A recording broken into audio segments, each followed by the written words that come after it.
উসরি ইউসরান ইন্না মাআল উসরি ইউসরা। আল্লাহ পাক বলেন জেনে রাখো দুঃখ এবং কষ্টের সাথে রয়েছে সুযোগ আর সুবিধা, আর অসচ্ছলতার সাথে রয়েছে উদার সচ্ছলতা। জোরে কোন সুবহানাল্লাহ। কাজে ভয় পাওয়ার কারণ নাই, হতাশ হওয়ার কারণ নাই, মন আশায় বুক বেঁধে রাখো। গুনাহ করেছো, হতাশ হয়ো না। যুবকদের গুনাহ করা স্বাভাবিক। ইউনিভার্সিটির ছাত্র, কলেজের ছাত্র, প্রফেসর, শিক্ষক, অফিসার ঘুষ খেয়েছেন, জিনা করা হয়েছে, মদ খাওয়া হয়েছে, মিথ্যা কথা বলা হয়েছে, যাই কিছু করেন না কেন ভয় পাওয়ার কারণ নাই, নিরাশ হওয়ার কোনো দরকার নাই। আল্লাহ পাক ডেকে বলেছেন কুল ইয়া ইবাদিয়াল্লাযীনা আসরাফু আলা আনফুসিহিম লা তাকনাতু মির রাহমাতিল্লাহ। আরে আমার আল্লাহর মতো এত ভালো আর কেউ আছে? এত দরদ আর কারো আছে? আমার আল্লাহ বলেন ও নবী আপনি শুনায় দেন, হে আল্লাহর বান্দারা, তোমরা যারা নিজেদের উপরে বাড়াবাড়ি করেছো, নিজেদের উপরে জুলুম করেছো, অত্যাচার করেছো, আমি আল্লাহর রহমত থেকে নিরাশ হয়ে যেও না। মানুষ যদি অপরাধ করে, বাপের সাথে অপরাধ করেছে, মায়ের সাথে অপরাধ করেছে, মা বাবা সন্তানের চাইতে এত বড় কল্যাণকামী তো আর কেউ নাই, কিন্তু মা বাবা কোনোদিন বলে না আয় আমার ছেলে তোরে মাফ করে দেই, এরকম বলে নাকি? মন চায় ছেলে যদি মাপ চাইতো খুশি হয়ে মাফ করে দিতাম, কিন্তু কেন যে আসে না, ডাকে না যে আয় মাফ করে দেই। মা বাবা আপনাকে এত ভালোবাসে, সেই মা বাপও আপনাকে বলে না যে আয় মাফ করে দেই। আমার আল্লাহ হচ্ছেন এমন আল্লাহ, আল্লাহ রাব্বুল আলামিন ডাকেন, এ বান্দা খুন করেছিস ফিরে আয়, জিনা করেছিস ফিরে আয়, হত্যা করেছিস ফিরে আয়, চুরি করেছিস ফিরে আয়, কুফরি করেছিস ফিরে আয়, সুদ খেয়েছিস, ঘুষ খেয়েছিস, মদ খেয়েছিস ফিরে আয়, এসে আমার দরবারে চোখের পানি ফেল, আমার দরবারে কাঁদাকাটি কর। ইন্নাল্লাহা ইয়াগফিরুয যুনুবা জামিআ ইন্নাহু হুয়াল গফুরুর রহিম। আমার দরবারে চোখের পানি ফেলে কাঁদ, আমি রব্বুল আলামিন জিন্দেগীর গুনাহ মাফ করে দেব। সুবহানাল্লাহ কর, সুবহানাল্লাহ কর। আমার কাছে কাঁদ, চোখের পানি ফেল। আল্লাহ রাব্বুল আলামিনের কাছে বান্দার দুইটা ফোঁটা বেশি প্রিয়। একটা হলো জিহাদের ময়দানে যে রক্ত ফোঁটা দেওয়া হয়, এটা আল্লাহর কাছে প্রিয়। আর আল্লাহর ভয়তে গুনার জন্য লজ্জা করে, অনুশোচনা করে বান্দা যখন চোখের পানি ছেড়ে দেয়, আল্লাহর কাছে এটা অত্যন্ত প্রিয়। নবীজি বলেছেন বান্দা যখন গুনার ভয়তে, আল্লাহর ভয়তে, জাহান্নামের ভয়তে অনুশোচনা করে যখন চোখ দিয়া পানি ছেড়ে দেয়, ওই চোখের পানি নাকের অর্ধেক আসতে না আসতে আল্লাহ রাব্বুল আলামিন বান্দারে মাফ করে দেয়। আল্লাহ বরদাস্ত করতে পারেন না যে বান্দা কাঁদে। আমার ভাইরা, আল্লাহ রহমত এই পৃথিবীতে, আল্লাহ রহমতকে 100 ভাগ করা হয়েছে। আল্লাহ রহমতের কত ভাগ? এই 100 ভাগের 1 ভাগ সারা পৃথিবীতে ছড়াই দেওয়া হয়েছে। আর 99 ভাগ কার কাছে? আল্লাহর কাছে।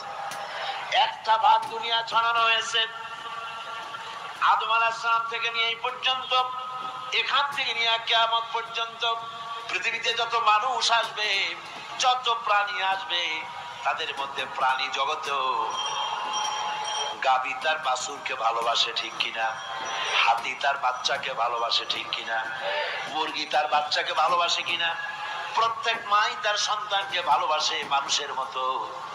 এই ভালোবাসা, স্নেহ, এই মমতা, এই করুণা, এই মহব্বত একটা ভাগ দুনিয়ায় দেওয়ার পর আপনি আর আমি যতটুকুন ভাগে পেয়েছি সেই মহব্বত, স্ত্রীর মহব্বতে অস্থির, মায়ের মহব্বতে অস্থির, সন্তানের মহব্বতে অস্থির। এখন চিন্তা করেন, একটা ভাগ সারা পৃথিবীতে বিতরণ করার পর যেটুক পেয়েছি তাতে যদি এত মহব্বত হয়, তাহলে এর ৯৯ ভাগ মহব্বত যে আল্লাহর কাছে জমা আছে, এই বান্দার জন্য তার কত মহব্বত, এই বান্দার জন্য কত করুণাটা, কত মহব্বতটা, কত দয়াটা। এজন্য আল্লাহ রাব্বুল আলামিন বলেছেন, নাব্বি ইবাদি আন্নী আনাল গফুরুর রহিম।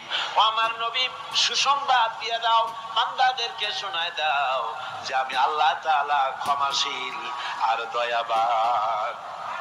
হুজুর কাঁদতেছিলেন, হযরত ওমর রাদিয়াল্লাহু তাআলা এসে দেখেন হুজুর একা কাঁদতেছে। হুজুর জিজ্ঞেস করছেন, হযরত ওমর জিজ্ঞেস করলেন, হুজুর আপনি কাঁদতেন কেন একা একা? হযরত ওমর বলেন, আমি যখন প্রশ্ন করলাম নবীজি বললেন, আমার কাছে কিছু আগে জিবরাইল এসেছিলেন।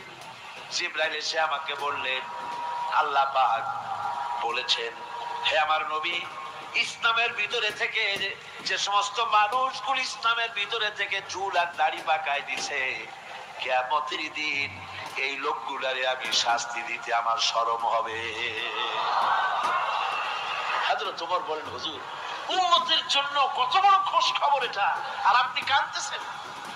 হুজুর বলেন, ওমর তুমি জানো না আমার কান্নার কারণ ভিন্ন। আমার কান্নার কারণ হলো যে আল্লাহ রাব্বুল আলামিন কিয়ামতের দিন দাড়ি চুল পাকা বান্দারে শাস্তি দিতে শরম করবেন। সেই দাড়ি চুল পাকা বান্দাগুলি আল্লাহর সাথে নাফরমানি করতে শরম করে না। আমি এই লজ্জায় কাঁদতেছি। ভাইরা, হুজুর আল্লাহ পাক বলেন, আমার নবী রাতের আধারে যখন একটা বুড়া আমার দরবারে হাত উঁচু করে, একটা বুড়া মানুষ রাতের আধারে যখন আমার দরবারে হাত উঁচু করে আর যখন বলতে থাকে, রব্বুল আলামিন আমার পেছনের জীবনটা বড় খারাপ করেছি, এমন কোন কাজ জীবনে করি নাই যা তোমার কাছে কিছু দাবি করতে পারি, সব রকমের নাফরমানি করেছি, আজ আমি বুড়া হয়ে গেছি, কামাই করতে পারি না, ছেলে আমাকে চোখে দেখতে পারে না, পুত্রবধূ আমাকে ঘরে জায়গা দেয় না, আমার স্ত্রী আমাকে দেখতে পারে না, রোজগার করতে পারি না, হাঁটতে পারি না, চলতে পারি না, সবার কাছে আমি তিতা হয়ে গেছি, আমি দাঁড়াতে পারি না, কোমরে ব্যথা পাই, হাঁটুতে ব্যথা পাই, চলতে পারি না, কানে শুনতে পাই না, চোখে দেখতে পারি না, আর তোমার কাছে কিছু চাইয়া নেব এমন ভালো কাজও করি নাই। এইভাবে যখন বান্দা কাঁদতে থাকে আমার দরবারে, ও আমার হাবিব আমার রহমতের দরিয়ায় জোশ মেরে যায়, আমার শরম হয় এই বুড়াটারে কেমনে খালি হাতে ফিরাইয়া দেই। সুবহানাল্লাহ, সুবহানাল্লাহ। আমার আল্লাহর এত দয়া, আমার আল্লাহর এত মায়া, এত মহব্বত।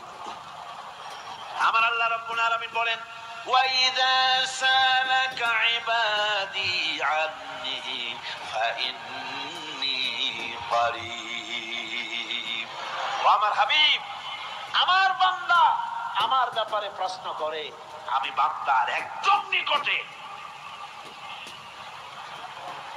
কোরআন শরীফের ভিতরে যত জায়গায় রাসূলকে বলা হয়েছে সুয়ালের কথা, আপনাকে প্রশ্ন করা হয়, আল্লাহ তার জবাব কুল এই কথা বলে জবাব দিয়েছেন। যত জায়গায় সুয়াল এসেছে, যেমন কোরআনে কারীমের মধ্যে আল্লাহ পাক বলেন, ওয়ায়াসআলুনাকা আনিল মাহিদ, মেয়েদের হায়েজ সম্পর্কে জিজ্ঞাসা করা হয়, কুল হিয়া আযা, হে নবী আপনি বলুন। এভাবে করে কুল দিয়ে জবাব দেওয়া হচ্ছে। আবার প্রশ্ন করা হচ্ছে, ওয়ায়াসআলুনাকা আনিল আনফাল, এই গনিমতের মাল সম্পর্কে হুজুর আপনাকে, হে নবী আপনাকে প্রশ্ন করা হয়। আল্লাহ কুল দিয়া জবাব দিলেন। আল্লাহ বলেন আপনি বলেন। ওয়ায়াসআলুনাকা আনিল খামরি ওয়াল মাইসির, আল্লাহ পাক বলেন নবী আপনারে প্রশ্ন করা হয়, কুল ফীহিমা ইসমুন কাবীর, আল্লাহ কুল দিয়া বললেন তুমি বলো। আবার বলা হলো ويسألونك عن الأهلة قل هي مواقيت للناس ও নবী আপনাকে প্রশ্ন করা হয় চাঁদের ক্রমবর্ধমান এবং ক্রমহ্রাস এই যে বাড়ে আর কমে পূর্ণিমা হয় অমাবস্যা হয় কেন হয় আপনি বলুন কুল আপনি বলেন এটা আমি অর্থ এবং সময় বছর আর দিন গণনা করার জন্য পৃথিবীবাসীদের জন্য বিনা পয়সায় একটা ক্যালেন্ডার বানাইয়া আকাশে ঝুলাই রেখেছি এভাবে যত জায়গায় এসেছে আপনাকে প্রশ্ন করা হয় তত জায়গায় আল্লাহ জবাব দিয়েছেন কুল আপনি বলেন গোটা কোরআন শরীফের ভিতরে এই একটি মাত্র জায়গা যেখানে বলা হয়েছে আপনাকে প্রশ্ন করা হয় আল্লাহ এখানে বলতে পারতেন কুল আপনি বলেন আল্লাহ তোমাদের নিকটবর্তী এভাবে জবাব হয় না এটা কায়দাটা হলো এই আল্লাহ